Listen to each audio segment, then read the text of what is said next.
The Rolling Stones return with their first album of original material since 2005. Was it worth the wait, or is it a hard pass? Stay with us and find out. Welcome, friends, to the 3324 podcast. Eric, another new release. Yes. This is the second one this year, right? Metallica was the first one. That came out this year, right? We did that with Andy? Yes, we did. Yep. Yeah.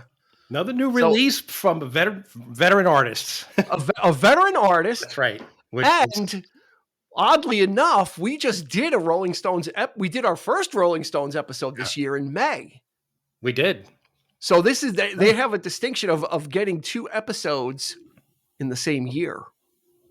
Same artist. We don't do that. Usually we wait. If we're going to revisit the Beatles, we give it a year and we, let it marinate. But this kind of came up hot and heavy. Yeah. And we needed to react to it. And we've got a guest with us. So if you're watching on YouTube, you've seen him sitting there patiently waiting with his Rolling Stones shirt. He's got the Rolling Stones kicks. I don't know if he's wearing them or he has them to the side. But he is a Rolling Stones fan. So we needed someone to help us with this. Rob DiStefano or DiStefano or Gaetano, one of those. He's a man that goes by many names, but Rob is a fan of the show, and he's a good friend of mine as well. So when I was kind of thinking about doing the Stones episode, I kind of said to Rob, you're a Stones fan. He's like, yeah. I'm like, all right, well then let's do this. Because for new albums, we really want to get extra people in here, especially if they're a fan, to kind of give a different perspective, much like with Metallica, right? With Andy, he was a Metallica guy, so he had a certain perspective, and Eric and I would have a kind of more of an outsider's perspective. So, thank you for having me on. It's great to be here. Welcome aboard. Welcome. You've made it through the first 2 minutes. So, so what are we talking about? Well, as of the recording of this episode, the Rolling Stones have put out a new album called Hackney Diamonds. Which came out on October 20th. So as of the recording of this episode will be less than a week after that album came out. So we like to get to, when we do a new release, we like to get to it pretty quick. Hopefully we all gave it a few listens so we can kind of get, sometimes first blush listens are either really correct or sometimes it needs to grow. Like our friend Andy said, sometimes it's a grower, not a shower, and it grows on you. Yeah. So let me get into the stats, and then we'll kind of talk a little bit about this, and we'll get into Hackney Diamonds. Like I said, released on October 20th, 2023, produced by Andrew Watt, Eric, who is now gaining a reputation as a guy that produces these legacy artists. Yeah, because he produced Patient Number 9 by Ozzy, which we did last year. He just worked with Iggy Pop. Mm-hmm. On his album, which came out, I think, earlier this year as well. So he's kind of getting a reputation as someone who can kind of work with these older legacy artists and kind of not update the sound, but kind of knows what they need, I guess, right? Because in the case of Ozzy, we kind of enjoyed the Ozzy stuff that he did. Andy thought some of it was a little derivative, but at that point, it's gonna yeah, you're gonna want. I mean, that's kind of what you want from Ozzy. You don't want Ozzy breaking new ground anyway, especially at that point. So all the songs were written by Jagger and Richards, excluding there were 3 that were co-written by Andrew Watt as well. And a little bit of trivia for Rob: this group was formed when JFK was still president. So they've been around longer than me. If you want, yes, me as well, and that's an amazing statistic because there. I don't know if there are any bands that I think Eric and I think we talked about the Who. Might be the only one that retains at least 50% of the original members. Mm-hmm. And that is still like as a performing musical concern. And the Stones were formed in 1962. So that's just insanity.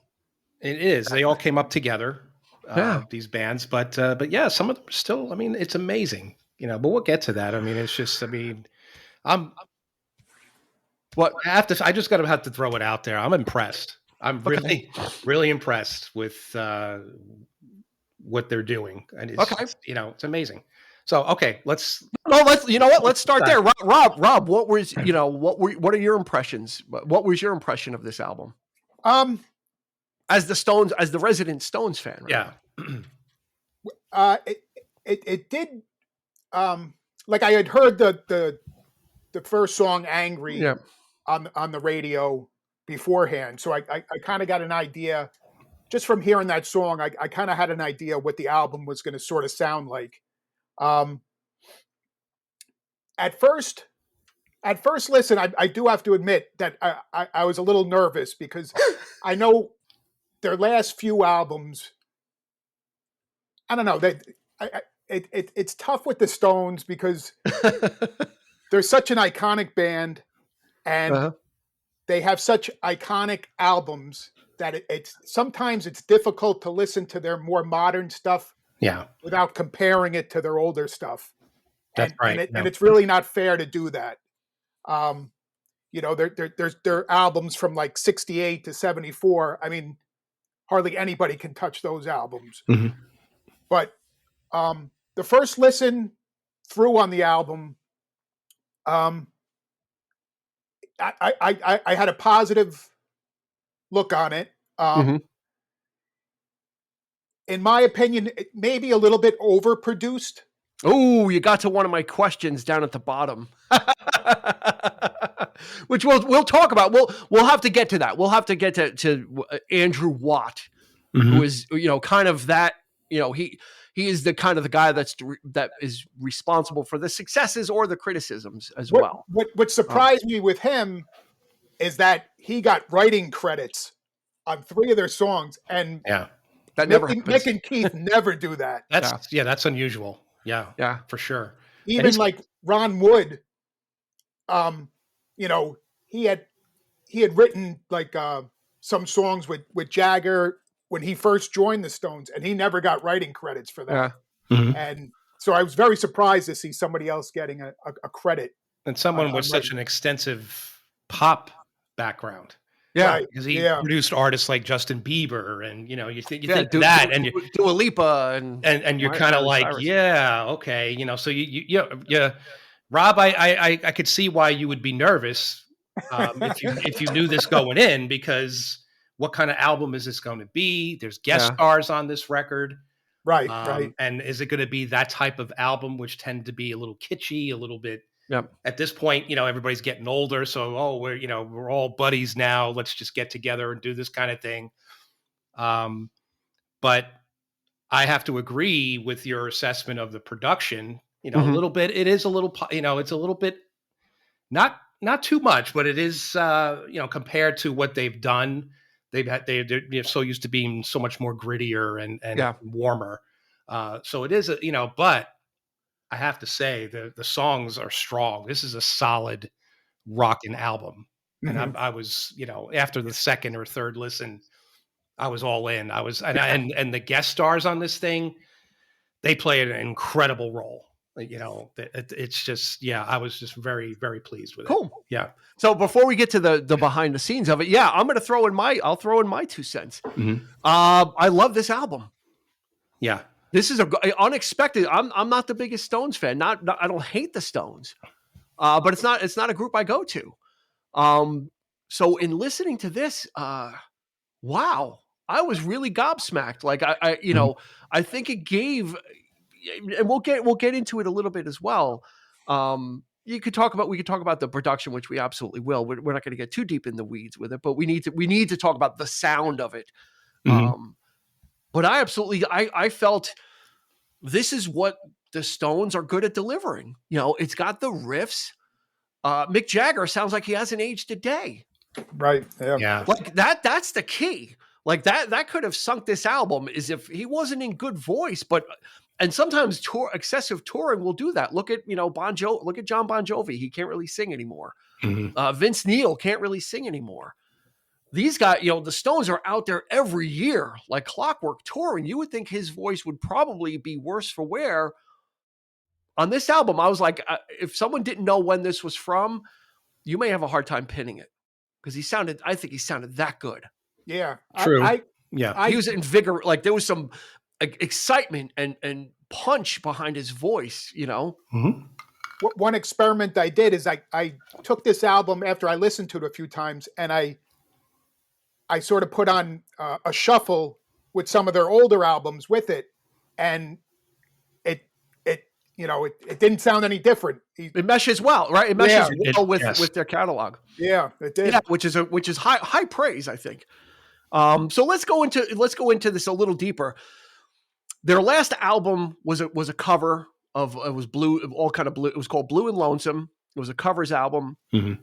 Before that, their last studio album was 2005, A Bigger Bang, which I liked a lot. I think I've mentioned that on the Tattoo You episode, which I was very impressed with that record, because at that point I was thinking, this is an album that shouldn't sound this good, be this good, being that they're so, getting up there. Typically artists are just almost 20 years ago, and you're saying they're getting up there. Right. Well, I'm just saying it's incredible to me that they could still, give us something. And that's very rare.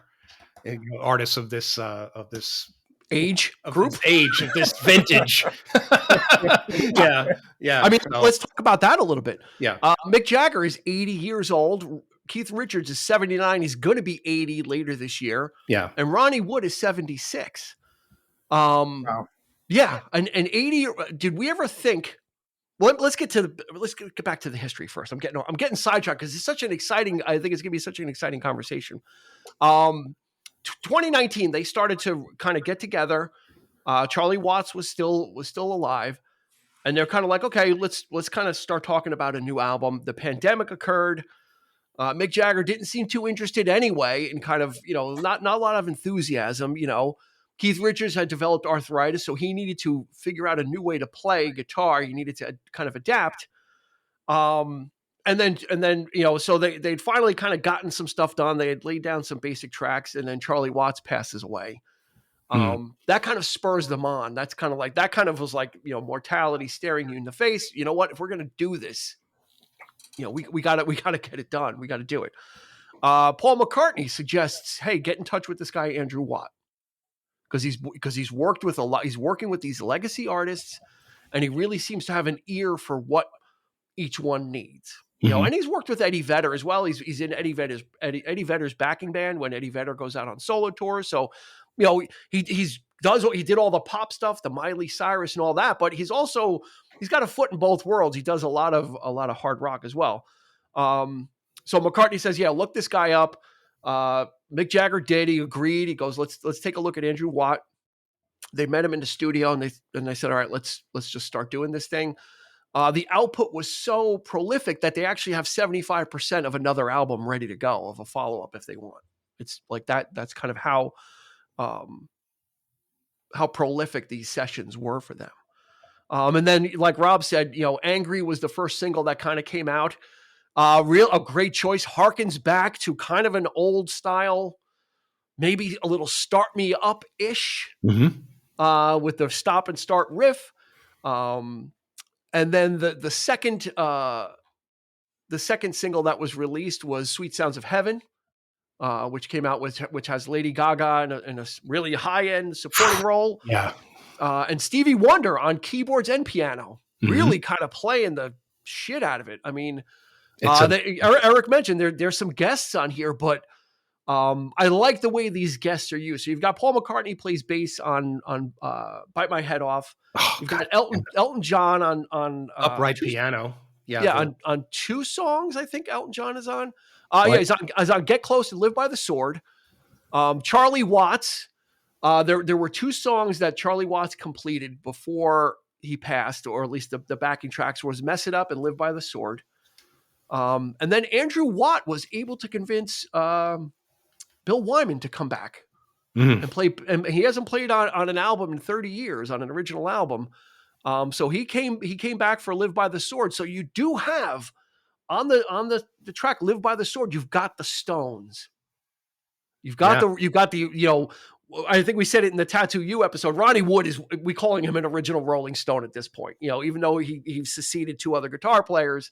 Yeah. He's an original. Would you agree, Rob? He's an original at this point. He's Yeah, for the longest time, he was still the new guy. Yeah, But I, he was a paid employee.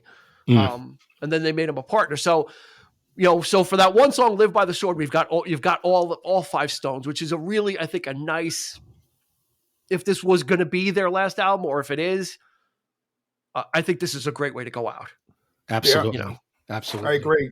And here I am thinking Elton John. I'm thinking he's going to come on with that low voice and and just be doing some kind of like a duet kind of thing and just cheesy, whatever. I'm like, I was blown away by this. He just plays piano. Track. He just plays piano. They're deep in the mix. These guys are playing with the Stones. They're not just duetting with them, just in their own little bubble. They are in the mix. McCartney's bass is in there, man. It's like, and that's the one thing I do notice, and I never thought that I would miss. But it just shows you how important Charlie Watts was, because you do tell the difference. Steve Jordan is a phenomenal drummer, he tries to do. He's very laid back on this album. He's typically a little bit more adventurous on the kit. But yeah, when those two songs back to back, and you could definitely tell, that's the Stones, man. And it's nice to have that anchoring the record. Yeah, because Charlie's snare has a certain snap to it. It's got a certain, and if you don't know what you're looking for, you're going to miss it. But if it's a particular sound. And Steve Jordan was with the Expense of Winos. He plays with Keith Richards on his solo endeavors, and then after Watts passed away, Steve Jordan became the drummer for the Stones. So, Rob, what about this album? Kind of for you, says it can stand with some of the earlier works. Definitely the two singles that they put out, the Sweet Sounds of Heaven. Mm-hmm. I mean, to me, that sounded like that could have come off of Exile on Main Street. That could have fit right in there with that. It was just a great song. If I had one critique on the song, I would have loved to hear a really like nice piano solo in that song, or like a slide guitar. But outside of that, the song was great. I guess the one thing that's great about this album, that in their last few, maybe there isn't really a weak song on the album. I'm noticing. I mean, at least the 4 or 5 times I listened to it through, I mean, they all have their place. They all can stand on their own. It doesn't feel like there are any like fillers songs. Yeah, it seems like they put a lot of thought into all of them. Yeah, they have different feels. Yeah, it's not just I think one of the things with the Ozzy album that we talked about, Eric, was some of it sounded a little redundant. Mm-hmm. The guest stars like Jeff Beck, you kind of had lamented that it sounded like his solo was kind of pasted in there and kind of inserted. Yeah. Whereas on this album, you're like, McCartney's just playing bass. It's not like McCartney's singing with the Stones, and Elton John is a guest musician. Mm-hmm. So it's not like they're trying to tamper with the Stones formula by having these other people that those gimmicks, right, of having McCartney sing. It's just like, right. No, he plays like a really overdriven, fuzzy bass on "Bite My Head Off," and Elton John is in the back as a performer, playing keyboards, which is really like it's more guest stars or almost more like glorified session players. And they're definitely hearkening back to the time when they were doing this kind of music too, like Elton back in the day, when he was doing this kind of funky type of stuff. Same thing with McCartney, in the early post Beatles, early Wings, he was doing some kind of that kind of stuff too. Yeah, I was just really pleased to hear that. That was like so cool that it's not just on the surface kind of thing, and it's just layering like the Santana thing when he did that entire album with all these different people, and not once but twice, maybe 3 times, I think. I don't know at this point. You could definitely tell, but this guy seems to know what he's doing. I mean, I think he's a very talented talented producer, and he knows music. So I'm blown away. So let's talk a little bit about Andrew Watt then, about the and Rob, you mentioned overproduced, and I wrote it. I one of the things I wrote, one of the last things I wrote in my notes was, could this be? And I'm not saying it needs to be. Think about it though. Could it be less produced, or does Andrew Watt bring a sensibility that makes this he didn't really update this? It's not like he updated the Stones sound, but he made it a little more modern sounding. And there's a difference there, right? Yeah. He didn't try and change, he didn't wholesale change what the Stones were. And we're going to do something different. But yeah, the production can be a little thick at times. I mean, there's a lot of, the Stones are known for kind of bare bones, right? The kind of dirty, Aerosmithy style, of that kind of performance and songwriting. So you had said it was overproduced. So is standing on that one? I would say, I mean, I'm coming from, when I started to get into the Stones, it was right around late 70s, early 80s. And it was just like a little bit more of a raw sound. I mean, I know you have to move on, and you have to, sort of try to fit in with the times. And, I can understand the production that they did. I mean, it's probably also this part of me being an old time rocker, liking that stuff.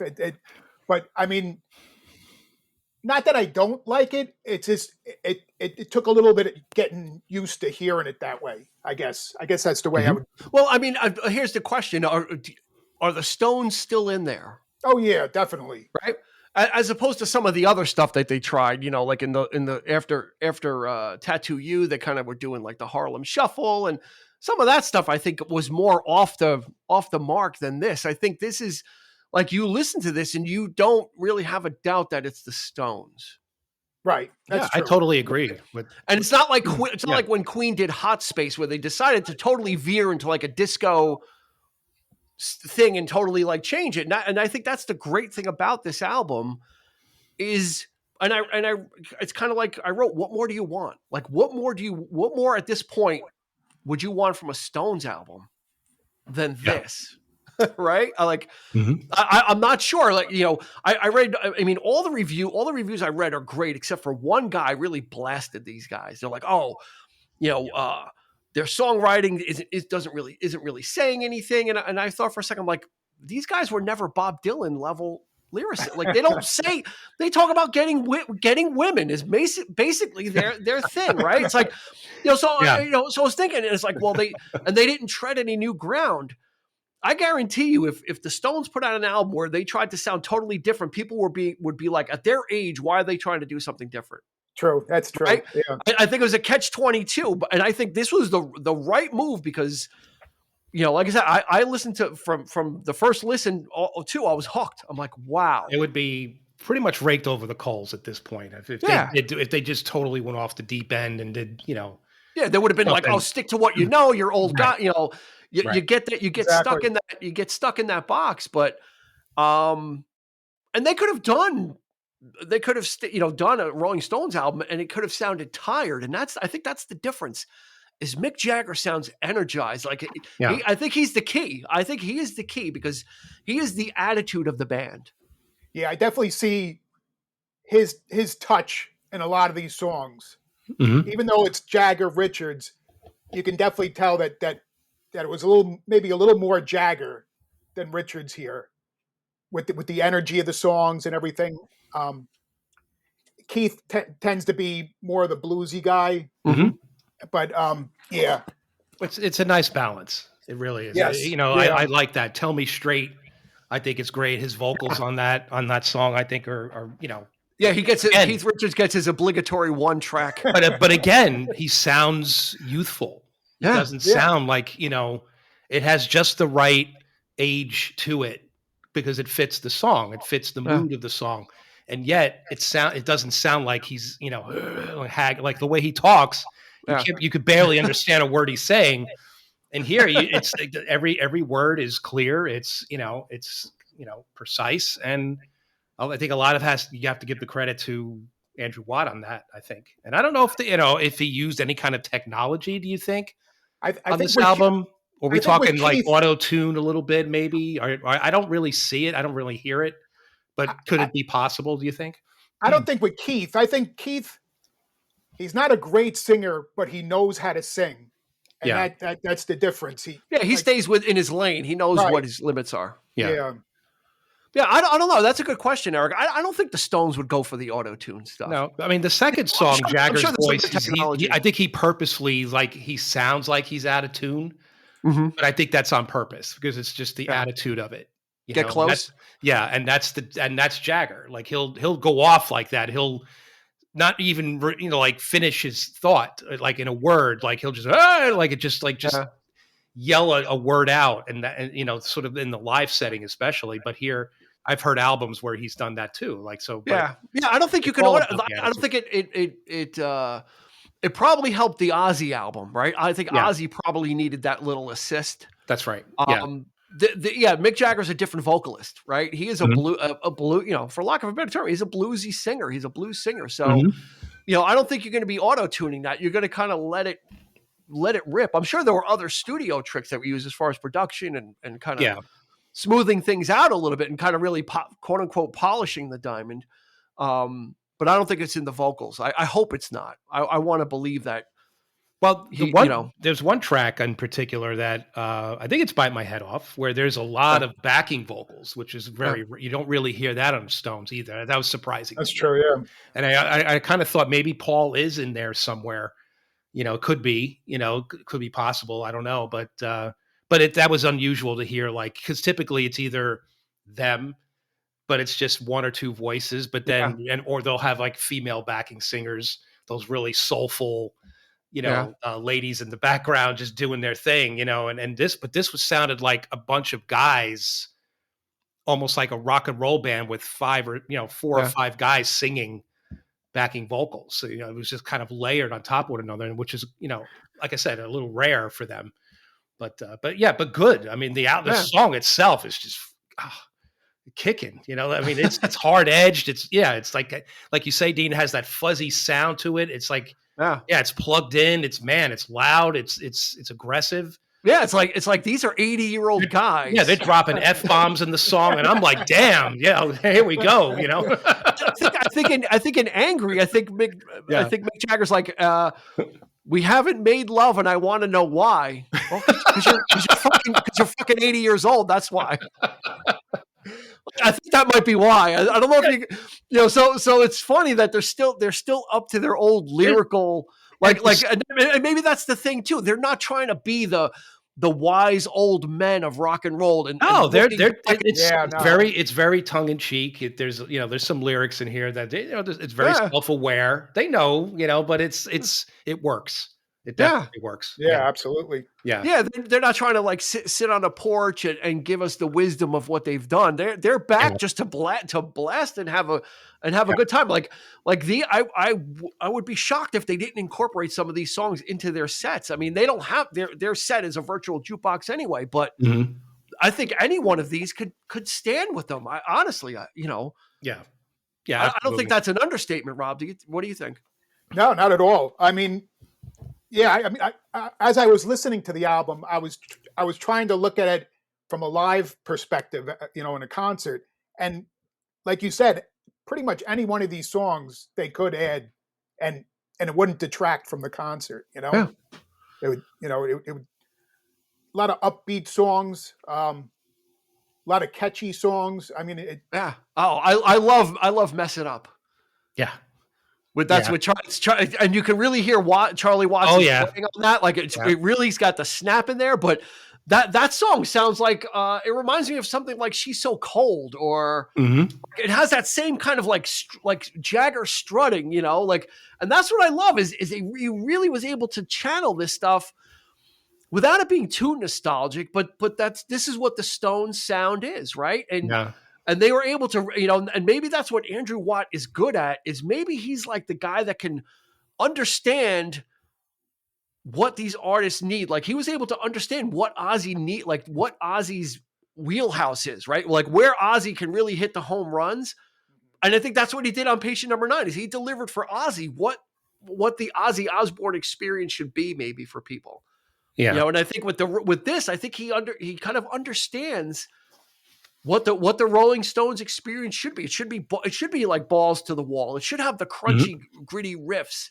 It should have, you know, Jagger just like squawking and strutting and pouting and do like you could literally hear, like when you're listening to him, you could hear like him pouting and you could almost hear him. Like, you could hear him going like doing the motions that he does, right? Because it's that it's that ingrained into what the Stones are because they as of late they've become just a visual band. They're just a touring band.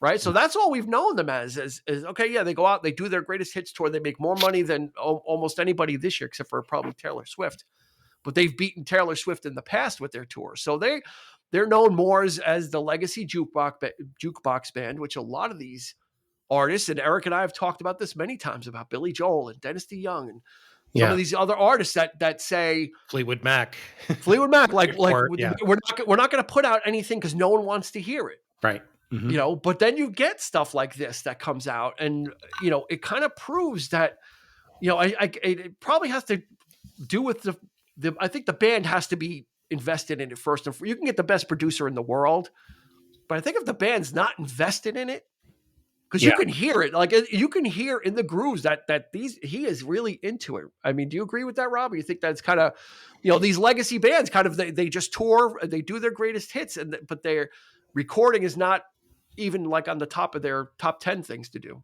Yeah. And from what I heard, I think they recorded this in like 4 weeks. Yeah. So, I mean, they banged it out. Yeah. So, I mean, they definitely had the magic right there, you know, I thought I had read somewhere also that for a while, like Jagger had no interest in writing any new material. And then, I don't know, I guess it just sort of gelled together and they, you know. That's all you need, man, is a bit of inspiration from somebody. Yeah. Somebody with youth and vigor and knows what he's talking about. And I think that's what happened here. I think the chemistry is there. You know, they're like Dean was saying, they're very excited to be on this record, you know, and it's a joy. It's an absolute joy to listen to. And you know, we can't say that it's their, you know, obviously we're not going to say it's their best album or, you know, like you say, Rob, you can't really compare it to the golden age and, you know, the legacy that was their, you know, Exile on Main Street and Let It Bleed and albums of, you know, like that. But yeah, man, I mean, I'm a big fan of Tattoo You. That was my gateway Stones album for me. And that's not even a real album per se. It's more of like a leftover record, but it was so strong then. This kind of reminds me of that up tempo, that sort of snappy, you know, type of thing. And just, you know, it's of a very particular time. And it's the best time for me as a you know, as a fan, but not like a diehard fan, you know, but yeah.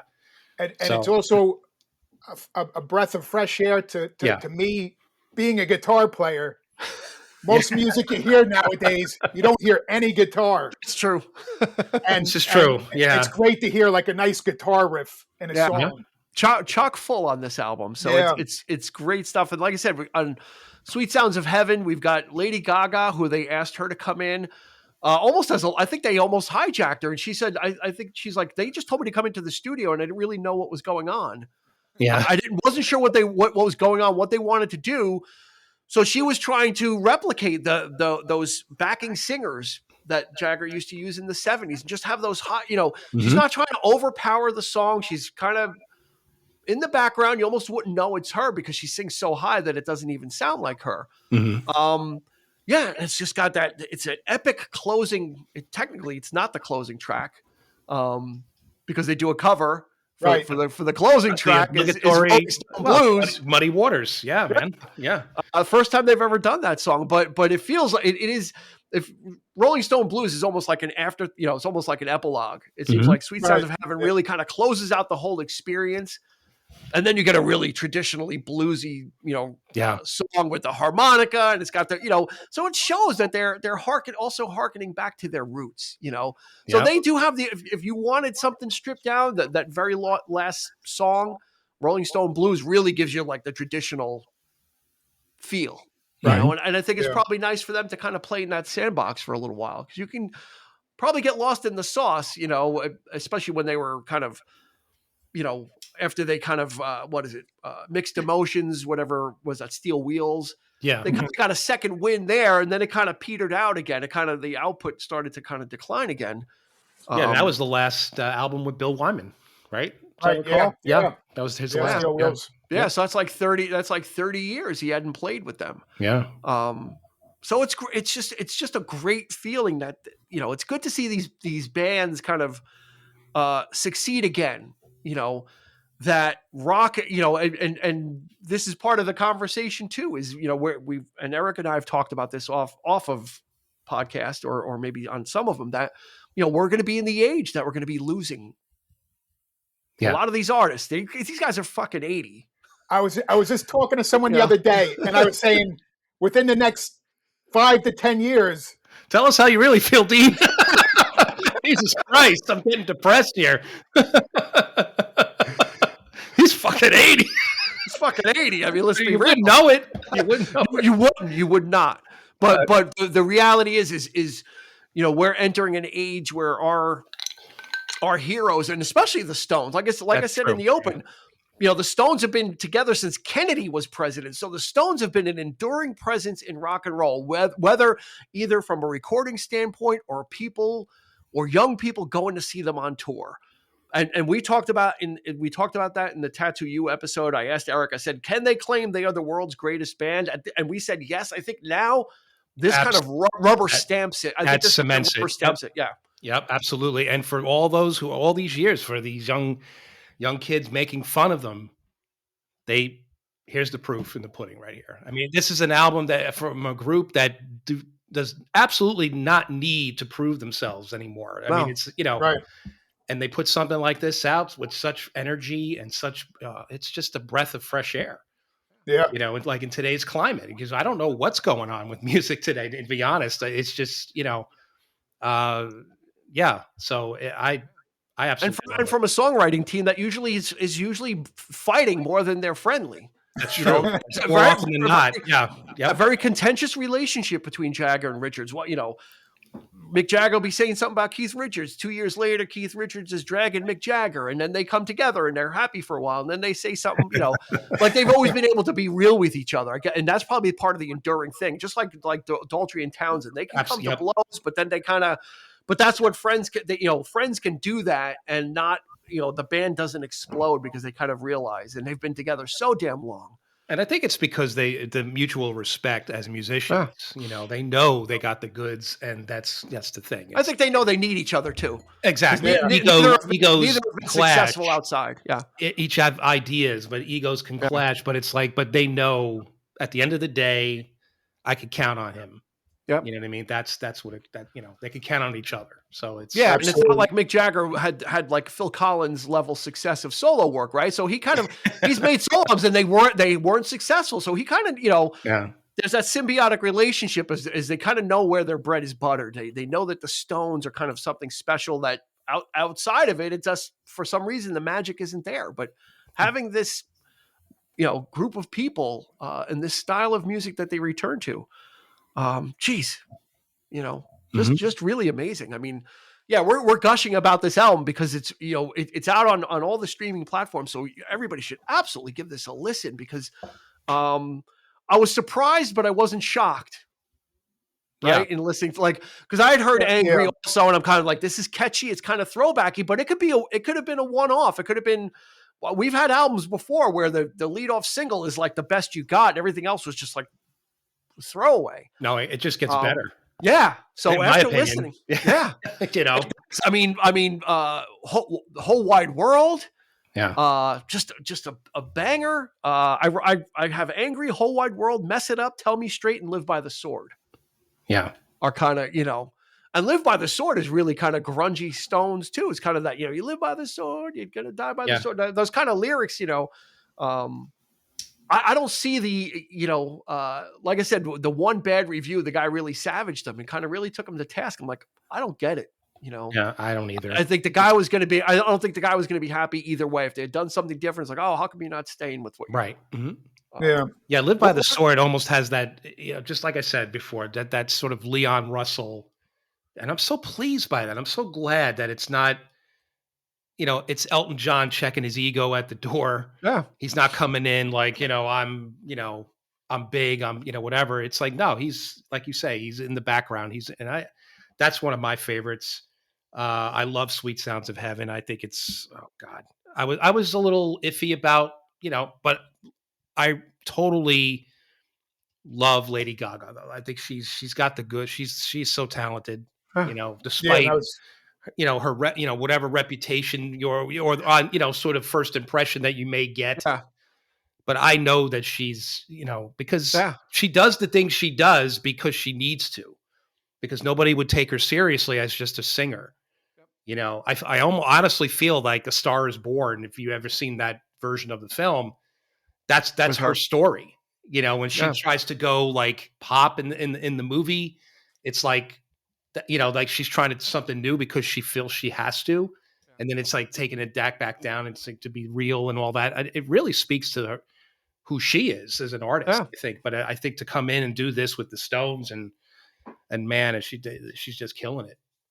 And that live performance. I don't know if you guys seen that over the weekend. They performed it. It was the party. They did it in some like small club, right? The launch party of the album. Yeah. She was there, and they performed it live, and that's even better. Oh wow. Yeah. Look it up on YouTube. Yeah, Rob, what are some of the highlights for you, Rob? Definitely the Sweet Sounds of Heaven. I could definitely hear that being played live and being incredible. Show closer. Yeah, definitely. Dreamy Skies is definitely a guilty pleasure of mine. No Expectations is one of my favorite Stones songs. And it definitely has a harken back to it with the slide guitar and everything. Yeah, yep. I like that sort of country type of blues type of songs that the Stones do in their albums.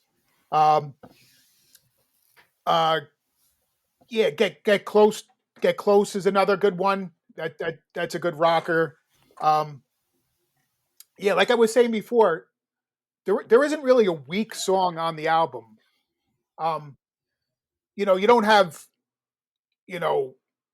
super great songs like like on Let It Bleed and stuff like that. There's not. I don't think there's that type, but there's definitely enough songs on this to hold it together and make it a complete album.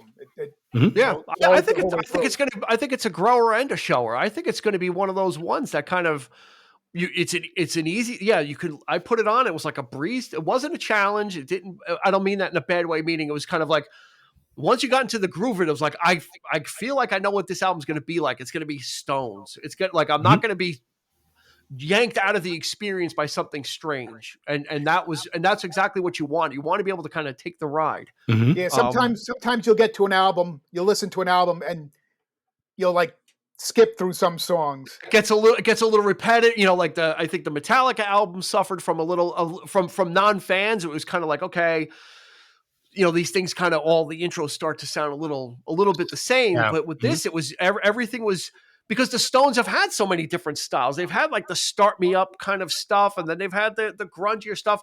Actually, one of the songs reminded me a little bit about the intro of Beast of Burden. I can't remember what it is off my head, but one of them is like kind of intro starts like Beast of Burden. I'm like, so yeah, there's those, they're kind of checking off the boxes of nostalgia, but the stuff is still fresh. It's not like they're rewriting these songs where it's like, that's the riff from, Honky Tonk Woman, and they're reusing it. They're in their lane, but the stuff is fresh and it sounds new. Now, I had a thought. This is just I want to get you guys' opinion on this. Because you have Stevie Wonder on this, you have McCartney on this. You have Lady Gaga on this, and it got me thinking about some of these older artists. It would be cool if they kind of made like a collective, not a group, but they kind of played on each other's albums, like as almost like as a band, but not like a traveling Wilburys where they sing, but meaning that like these guys kind of make an agreement to kind of play as session musicians on each other's albums. Because I really like the notion of Elton John playing on an album, but not without him singing on a Stones album. That's not what I go to the Stones for. I don't go for a gimmicky duet. But it would be nice for then McCartney to make an album and have some of these other, like they kind of, a lot of these older artists kind of make like a collective or, a community and just kind of play on each other's albums. It would be a fun experiment if they did like 3 or 4 artists. That would, because they're not, they could retire, but they could still play. They could still and have fun and have fun with it, know? Yeah. Because that's what this album is. This album is fun. I think that's what it is. This album is just fun to listen to. Mm-hmm. Yeah. It's got youthful energy that like I said, that betrays the age of these guys. And I don't want to harp on the age, but I think it's important to understand that the uncharted territory of rock and roll, right back in 62 when they formed, and this was not a long-term career. This was long hairs. What are you guys going to do? There was no path forward. And now, I was thinking about it. I'm like, what does it sound like for an 80-year-old person to make music, to rock and roll? We don't really know, because we're only now hitting that. Yeah. Right. We're only now getting to that threshold. And I think the Stones have shown that if you've got the will, you can, you don't have to go and retire with an acoustic guitar and play slow songs because you're older. Mm-hmm. And even McCartney, McCartney's over 80 as well. And he's out there still. He's a guy that's going to do different, like you're going to expect different things from McCartney. And it's kind of like, okay, well, this is McCartney because he does different things. These guys knew the lane, or Andrew Watt knew what it needed to be. And I'm going to call it a home run. Yeah, absolutely. I'm looking at the personnel here. Don Was, additional production on Live by the Sword. He's got a little hand in there as well. And that's not surprising. I would have thought that he would have worked on Dreamy Skies, because that sounds like something that he would have produced. Yeah. Andrew Watt, bass guitar, percussion, keyboards, backing vocals, string arrangement, mixing on Rolling Stone Blues, production. He does a lot. Yeah, he basically played bass. Their touring bass player, I guess, was at the sessions, but he's not credited on the album. Mm-hmm. Yeah, Daryl Jones. Yeah, so Watt pretty much took that. But the guy's got the chops, I guess. So what the one review I read about. We'll talk just a little bit more about Andrew Watt. This is for people that are into producers. One reviewer called him the anti-Rick Rubin. Okay, I could see that.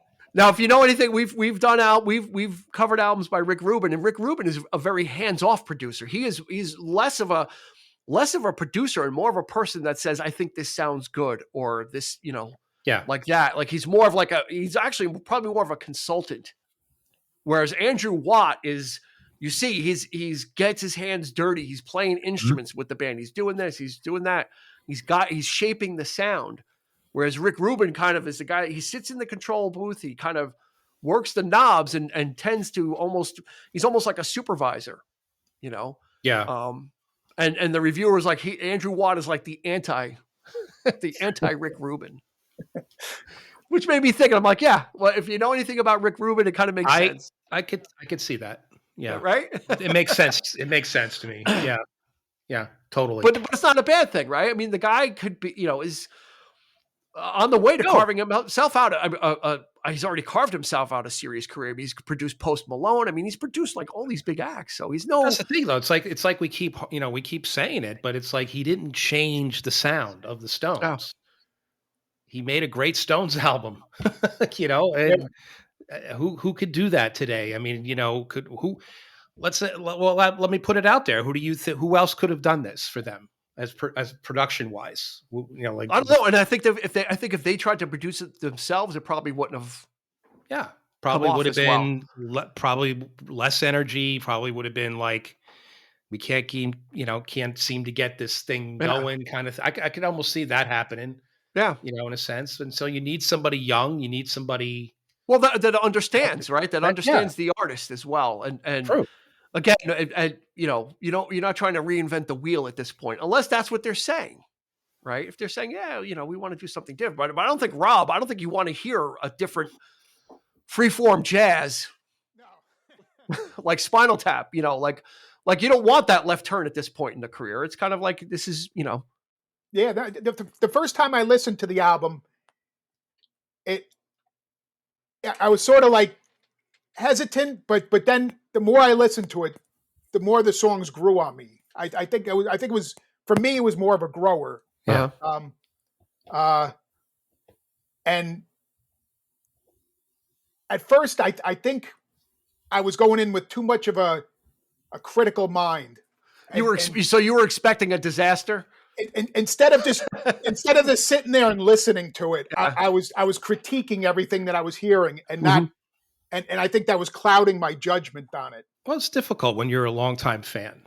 Yeah. Like that's it's the same of all of us. I guess whoever we're into, something new comes out, something, and then when that something falls short, and you don't want to admit it, too. Yeah. It's like You want to like it despite that it's happens a lot. These people can do no wrong in our eyes, but it does happen. So, but in this case, not. You get jaded. I like listening to Jumpin' Jack Flash for the thousandth time. It's like it's tough to change gears, but I was pleasantly surprised with the album. It's so. Let me ask you, Rob. Then in the discography of the Stones, is this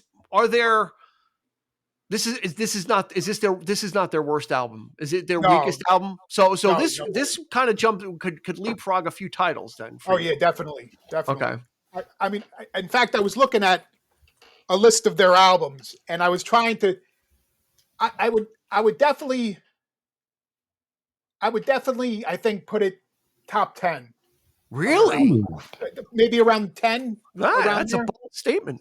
That's high praise. Right? That's high praise. Yeah. And they've put out like how many albums? Like 40 or something?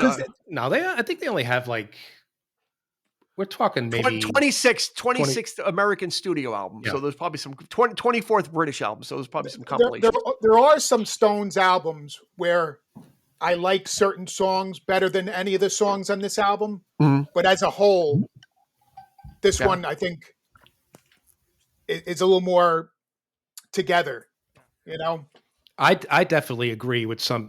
I heard, I didn't read a lot of reviews on it. I didn't actually look at anything in prep for this. I just listened to the record. I just wanted to come in and just give my own. But now I'm kind of like looking through right now and I'm seeing somebody said it's the best album since Tattoo You. Yeah. I'm going to agree with that 100%. In fact, I think it's better than Tattoo You at this point. That's saying a lot for me because I love Tattoo You. But I totally agree with that. From the later standpoint, this definitely is. Yeah. What do you think about that? Post Tattoo You? How does this fit in? I would definitely agree with. I don't know if it's better than Tattoo You. Tattoo You has got a place in my heart, but yeah, it's tough. But I would definitely. I mean, as far as the best album since then, it's definitely part of the conversation there. Mm-hmm. Okay. I mean, I'm thinking of Dirty Work. I think it's better than Dirty Work. Steel. Yeah, I would definitely put it ahead of the other albums since Tattoo You. And I don't think I'm gonna guess you're not even grading it on a curve. Meaning you're not. Again, I don't want to bring the age thing up, but it's important. It's not like you're giving them extra points because of their age and they were able to pull this off. This is just a solid record, despite that, or in spite of it. That it can fit in with their discography, especially since, and there's been almost a 20-year lapse since a studio album. So it's not like these guys are banging stuff out and then it's kind of like they took a long break and were able to kind of recapture. And maybe that's what they needed, was that break to kind of, because they said whenever they would get together, obviously through the years, it was just to rehearse for a tour. There was never any discussion of songwriting, any any get-togethers they had was tour rehearsals. It also threw me when they said it was 18 years since their last studio album. I was like, wow, the Bigger Bang didn't seem like it was that long ago. It was like, wow. I know. Yeah. 05. And that's right? that's the one and only time I actually saw them was on that tour. But I can't believe it's been that long. it's just and they were in their 60s. Yeah. And we thought that was old. Like that's when everybody was coming out of the woodwork saying these guys should hang it up. Even then. And that's the funny thing is you make a really good point. Is the goalposts keep moving? Yeah. As these artists kind of, you expect Clapton to retire, right, at a certain point, and they even say they're kind of tired of doing it, but then they keep going out again. They go out. Bowie retired, 800 times before he passed away. Elton John retired multiple times, and then he retired again. But, Billy Joel went into a period of seclusion and then has reemerged. So they kind of keep moving. They kind of keep moving that goalpost around a little. Yeah, like one of my favorite vocalists, Robert Plant. The thing I like about him too is he knows he can't hit those high notes anymore. Yeah. And he knows what he can sing, and he stays in his lane, and it's great. Yep. And so there's one aspect of it, and then you have the Stones, who show no signs of aging. Yeah. Mixed voices. It's amazing. It really is. That was the takeaway from this album was it doesn't sound like you listen to Bob Dylan's last album, Rough and Rowdy Ways. He's not the same, his vocal. You would think he was drinking 5 scotches a day. He's got his vocals. He sounds different. He sounds older. And there's an allure to that. I don't think this album would have worked if he was all froggy and throaty and and trying to. He really rose to the occasion, and I hope it wasn't studio tricks. I've never seen him on tour, but they tour incessantly, so I gotta think he's able to kind of perform. That keeps himself, I guess, relatively healthy, and his voice just. Oh yeah, no, he works out a lot. He keeps in great shape. Mm-hmm. And that's definitely going to help your vocals and everything. That's because he hasn't made love and he wants to know why.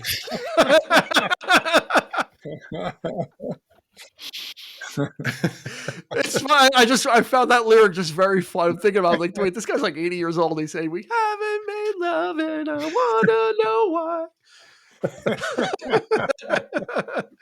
But then he's like, "Don't be angry with me." So maybe there's some issues that he's alluding to that answer that question. We don't know, but So let's kind of start to kind of put the bottle on this.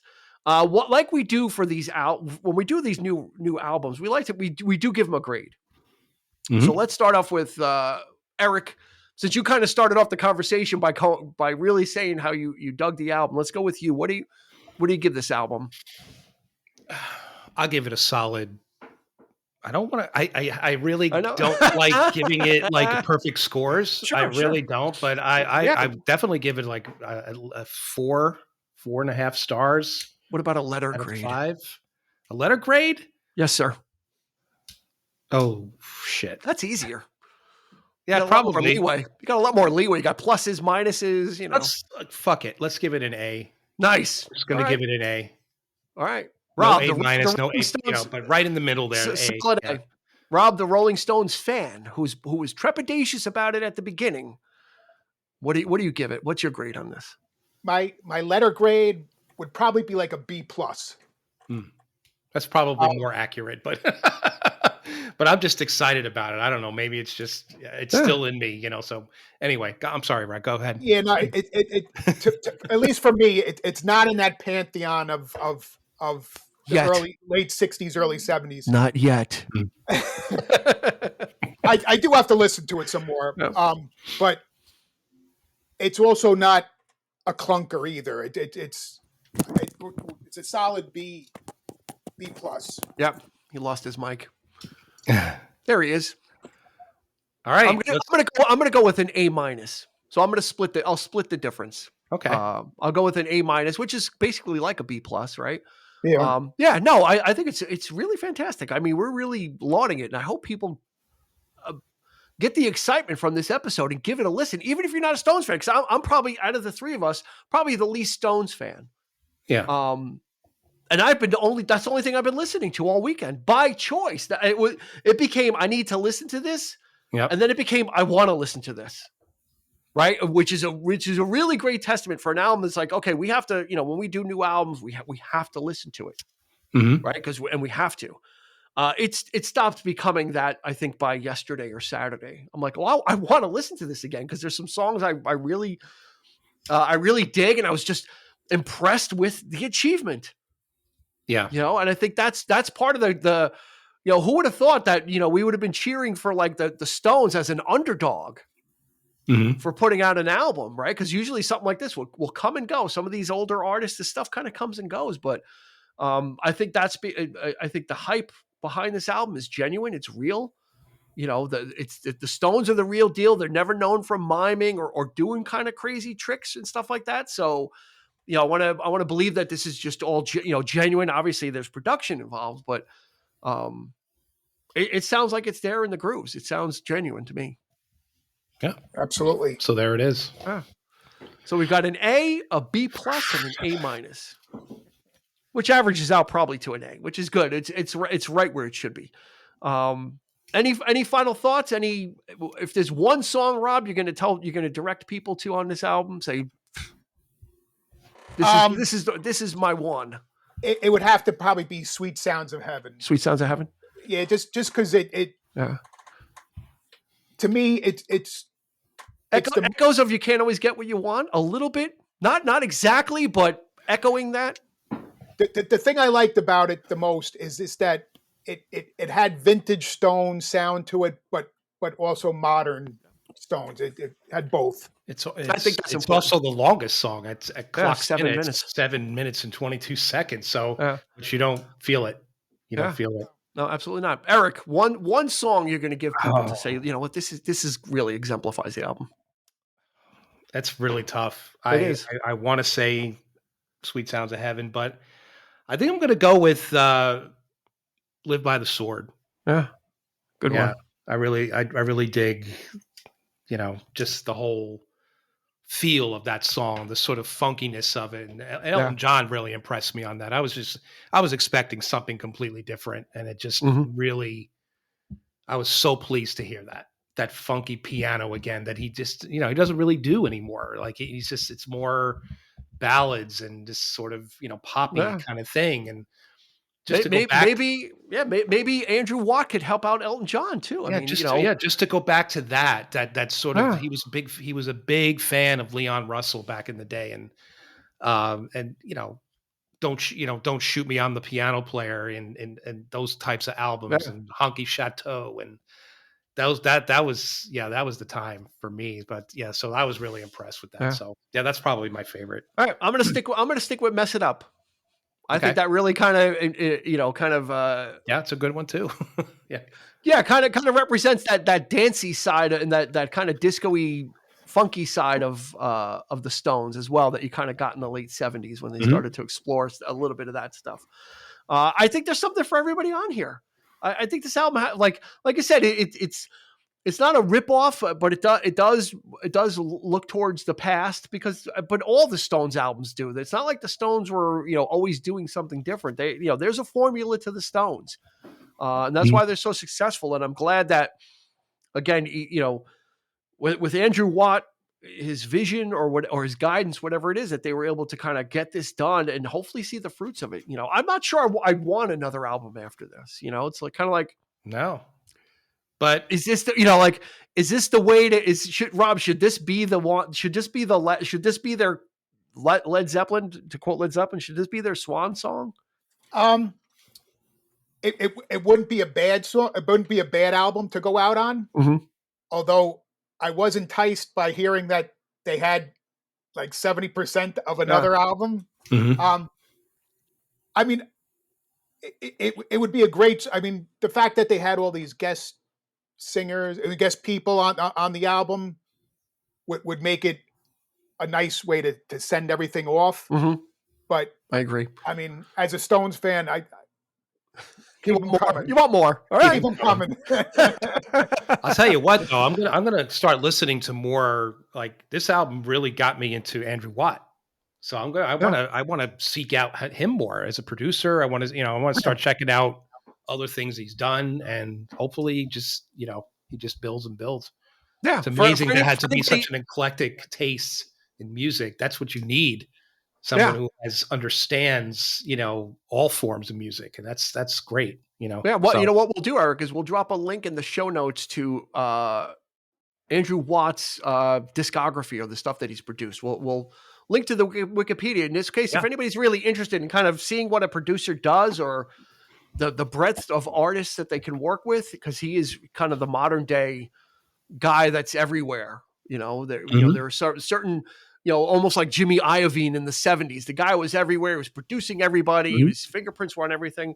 It seems like Andrew Watt is that guy now that's kind of crossing boundaries and just working with a whole eclectic stable of artists. So I think that's going to do it. Rob, you made it through.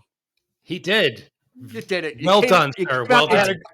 had a great time. And you weren't black and blue at the end. Get it? Get Got to do it. He's got to do it. it? Go to your kitchen and make some goat's head soup. Oh God. You didn't need This to is stop this me up. this is the price you have to pay for being. Dean's got to. He's got one for everyone. So Pun after pun. The puns never stop. Don't let the pun go down on me, from Elton John. Anyway, before it gets too out of control and before Eric just decides to blank the screen out and go, we'll put a bow tie on this. Check this out, It's called Hackney Diamonds, which is actually a term from London. It was actually stands for broken glass, because the Hackney area of London would see a lot of crime, and it would always be broken glass. So on the floor, the shattered glass was called a Hackney diamond. That's where that came from. So basically, interesting. That means shattered glass. He's all. I'm not letting you go without trivia. I mean, that's what I do. That's what we do here on the 3324 podcast. Trivia king. we bring the trivia. We bring the guests. Rob DiStefano, thank you so much. Yes, Thank sir. you. Joining us. You have passed the test, so you are welcome back again. Doesn't have to be the Stones. It can be Anytime. Yeah. maybe Thank we'll get you on for, I know you love movies as well, so we can get you on for a movie episode too. But That'd be great. maybe a top 5, because you always give us. You always comment on YouTube with your top 5, so I think you should be on a top 5 with us then, because your picks are also very interesting as well. Yeah, and they kind of fit right in. So, Rob, thank you so much for joining us on this episode. The album is called Hackney Diamonds, and you guys can check it out. It's available right now. And of course, Eric, we will be in our seats for the next episode. We will not move until the next episode comes out. we're locked in our rooms. But luckily enough, we'll be in different clothing. But that's a whole other thing. We'll leave it there. So, for Rob and for Eric, this has been Dean, and we will catch you on the flip side.